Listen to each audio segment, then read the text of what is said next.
கிறிஸ்துக்குள் பிரியமானவர்களே, இந்த காலை சிலுவை தியானத்திற்காக ஆண்டவர் கொடுத்த வசனம் என்னவென்றால், வெள்ளாட்டுக்கடா இளங்காளை இவைகளுடைய இரத்தத்தினாலே அல்ல, தம்முடைய சொந்த இரத்தத்தினாலும் ஒரே தரம் மகா பரிசுத்தலத்திலே பிரவேசித்து நித்திய மீட்பை உண்டு பண்ணினார்.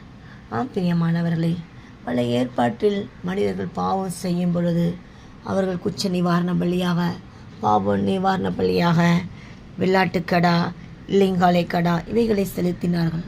ஆனால் இவைகளால் அவங்களுடைய பாவமானது நிவர்த்தியாக்கப்படவில்லை. ஆகவே தான் இயேசு கிறிஸ்து இந்த பூமிக்கு வந்து நம்முடைய பாவங்களுக்காக அவர் பாவமானார்.